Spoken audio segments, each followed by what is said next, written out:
Today we are going to research on the poem The Patriot, written by one of the renowned English poet and playwright, that is Robert Browning. Robert Browning is one of the most well-known poets for his dramatic monologues. Now we have to understand what is a dramatic monologue. Monologues are generally a person speaking to oneself, and that is made in the form of a poem. So our poem that we have in the syllabus is Patriot, where the patriot is monologuing to his one's own self, and that is what the poem recounts. But we have to understand that what the patriot in his life is dealing with at this point of time. The poem itself deals and talks about politics, patriotism, religious, faith. We have to remember it's like you don't go by the terms, that is so difficult. Just remember it's about the politics. What is the politics all centered about? It is centered about the downfall of the patriot. Once he was a well-known and well-acclaimed hero, but now his decline is what he's lamenting over. So the poem starts with his victorious journey, and then it gets back to his pathetic fall. And we also have his patriotic fervor that is most reckoned in many of Browning's poems.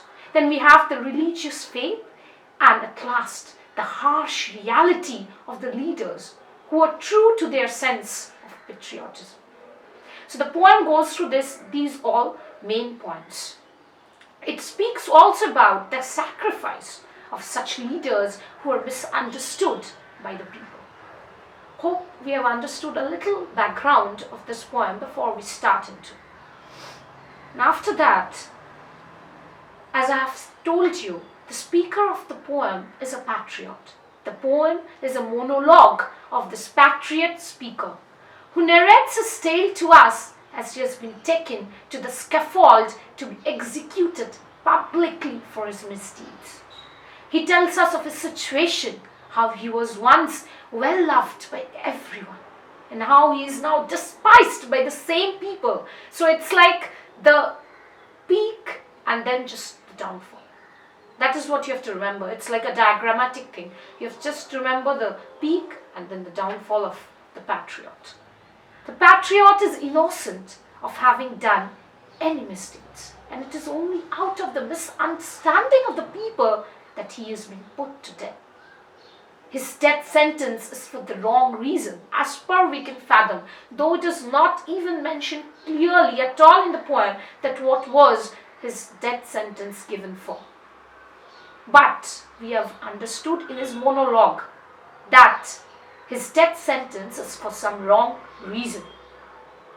Because he very well tells us in third stanza, yes, and you see my harvest, what I reap. Students, please look into this line. That is the third stanza, the fourth line. And you see my harvest, what I reap. So he laments that what he is reaping is not what he has given for.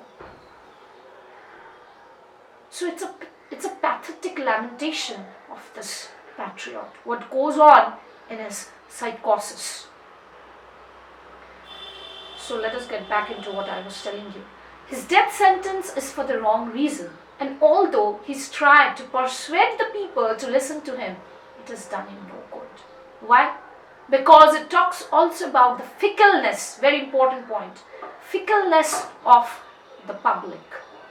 The way they judge just because they get to know of one flaws of that hero.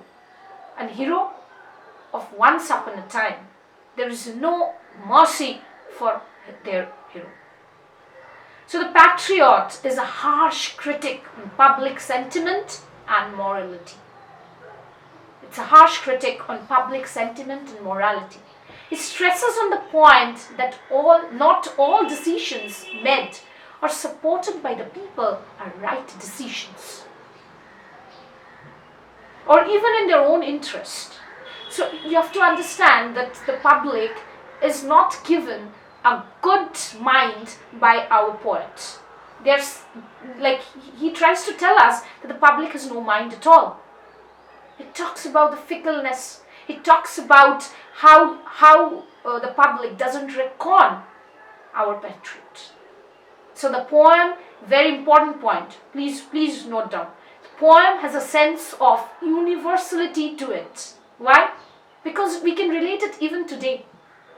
Our heroes are once given a very warm welcome, and then we just forget them because maybe we have heard some rumors or some flaws or whatever the case may be.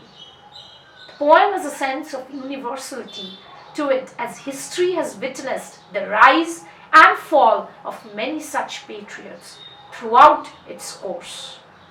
And what is the reminder that Mr. Browning is giving us? That life is uncertain. That's what our patriot learns at the end of the poem, that life is uncertain. Everything is just a moment, just takes a moment to pass off.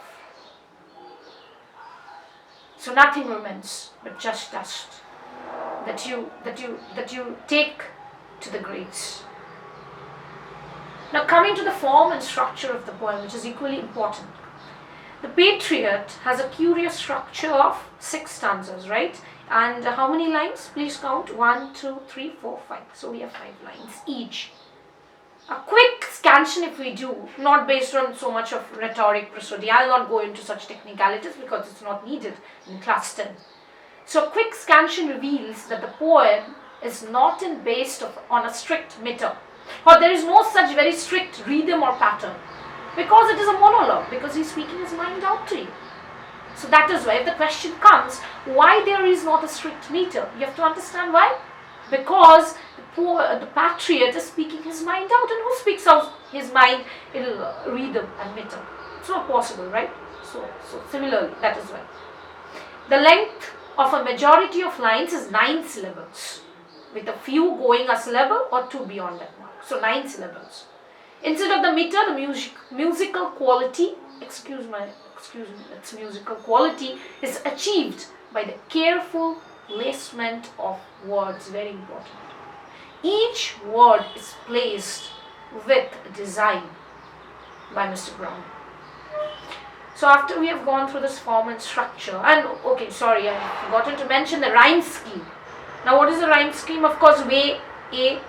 So it's A, B. Now you see the first line matches with the third line, right? So A, B, A, B. A, B, A, B, A. So this is what? A, B, A, B, A. Which is carried and maintained throughout the stanzas of the poem. Is it clear? Now let us go into how Mr. Browning has broken up the poem. I hope up till this everything is clear. We have talked about what are the major themes.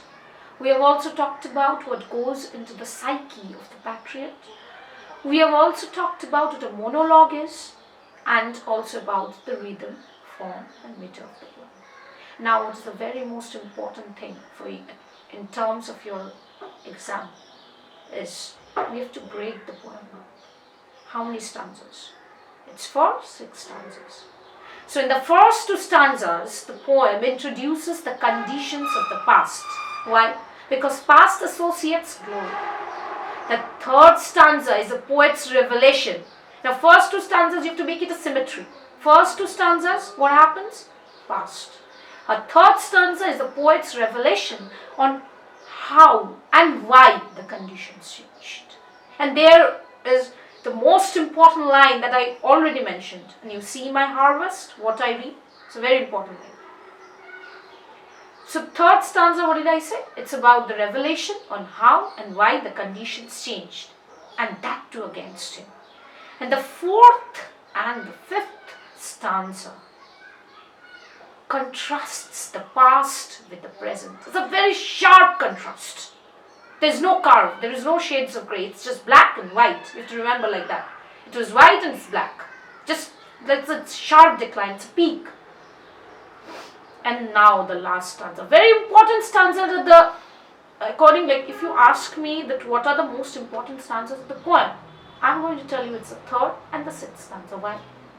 Because it reflects on his mind. And what are the other stanzas dealing with? First two stanzas, of course, dealing with public, the welcome part. And in between, he talks about how the public deals with him right at now. But again, the last stanza is the poet's very important to understand Mr. Browning's psychology. What he wants to tell. Mr. Browning, you have to remember, he's a very, very optimistic poet. There are other Victorian poets. Now, I forgot to mention this. You have to remember, Victorian era was all about this nuances, like what to believe. There was this scientific revolutions going on. They are having the religious beliefs. That there was always a kind of waves, tremors that the poets were experiencing. What to believe, what to hold on. You have great poems here, like you have Alfred Tennyson. And you have to remember, Mr. Tennyson, Mr. Browning, were they both were talking about the Victorian era. Of course, with its negatives and positives. So there are very less of positives are talked about. But you have to remember one thing, Mr. Browning, what makes him one of the most exclusive poets of Victorian era is that he has always talked in optimism. His poems are suffused with optimism. So here too, the last stanza is the poet's acceptance of his condition and an expression of his hope. So, like Patriot, though he cannot accept what he is in, yet he expresses that acceptance. That is very necessary. Because if you can't accept, that means you're always in dilemma, right? So you have accepted his fate, his condition. It can be seen that the poem follows an orderly sequence.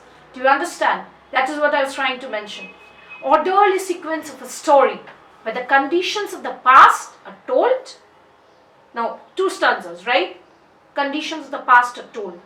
Now, the impetus for the change is discussed. The present state is shown.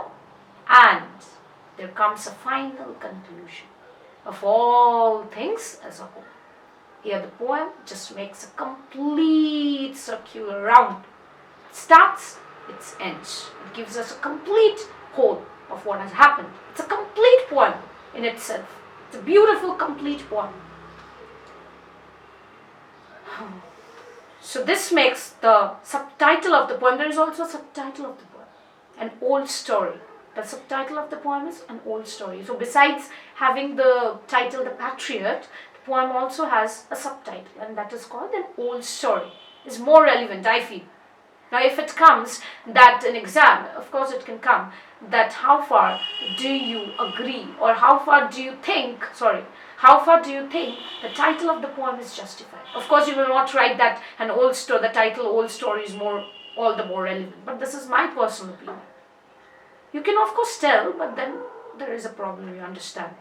The examiners will not appreciate your take.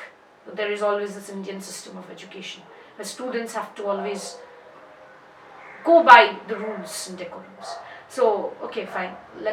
I hope this much is clear. We have broken the poem now into the 6 stanzas. We have broken the poem, first 2 stanzas, and third stanza we keep it for his lamenting and what has happened and how it has happened, right? 4th and 5th stanza, present situation. 6th stanza, he accepts his condition, and thereby the poem ends in a whole and ends on an optimistic note. If, of course, there is a question that is bound to come. Comment on the ending of the poem, The Patriot. Please write down this question. Comment on the ending of the poem, The Patriot. And of course, I mentioned before, the poem ends on an optimistic note. You have to write this. And which is, of course, by far a quality that Mr. Browning adheres to in every poem. Okay, now let us go into the stanza-wise explanation. The stanza 1.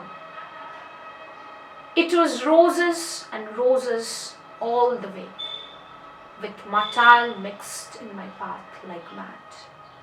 It was roses and roses all the way, with motile mixed in my path like mad. The house roof seemed to heave and sway.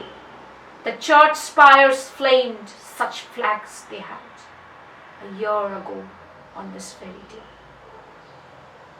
So of course we can understand that this is a past, because he tells at the end, a year ago on this very day. The poem starts with the Patriot describing an event, a grand public welcome. And of course it is signified by roses, victory.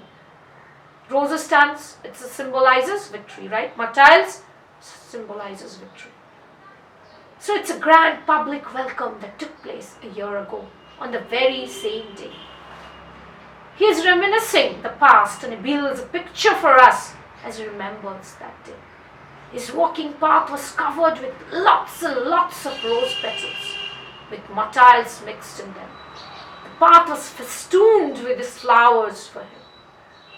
People standing on the roofs of their houses cheered for him as he passed by. So everyone was happy. Everyone was happy to welcome this glorious patriot. They were overjoyed to see him. The spires of the church were just flaming with so many flags. There were roofs which were pointed, tapering roofs, that is generally seen on old cathedrals and similar kind of buildings. Hope you understand what is a taper. It's a very pointed and sharp kind of feature in old cathedrals that we see. Were covered with flaming flags that people had put up for a celebration. People were overwhelmingly delighted to greet their hero and were enthusiastic to see him as he passed by. Right? So the line, the church spires flamed, such flags they had. And before that also, the house roof seemed to heave and sway. What figure of speech is this, my dear?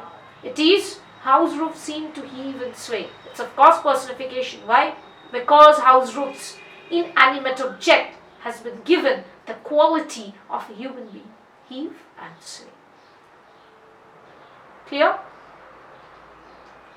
First line, it was roses, roses all the way. It's metonymy. Why? Because it is a substitution. Roses stands for victory. And then we have seem to heave and sway, personification. Clear? Okay. People were overwhelmingly delighted to greet their hero and were enthusiastic to him as he passed by.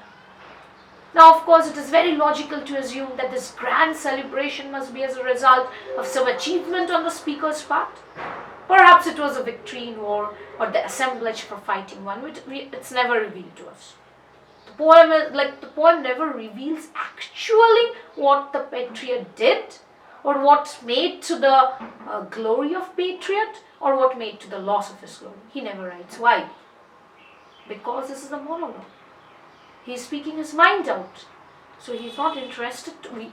We as readers, of course, we are inquisitive to know. And that is why we are reading the poem. Why this is happening? Why this is happening? But that thing is never resolved by our poets. Now let us go to the stanza 2. I hope this is clear this much. So let me sum up a little more. This patriot is seen as a public figure in the stanza who is greeted with much love and affection by the commoners. A very short, very layman kind of approach to it. Understood? So let us go to the second stanza. The air broke into a mist with bells. The old walls rocked with the crowd and cries. Had I said, good folk, more noise repels, but give me your son from yonder skies. They had answered and afterward, what else? Very, very important stanza. The second stanza of the poem, the speaker continues narrating the old story from the same day a year ago. He describes the event to the readers. People were rejoicing by ringing bells, and the entire atmosphere was thick with its noise, isn't it? It's mist of bells. It's rocking with crowds and cries. So it's all about action. He describes the event to the readers. People were rejoicing by ringing bells, and the entire atmosphere was thick with its noise. They were standing on some kind of old structure and cheering for the Patriot with their cries rocking the walls.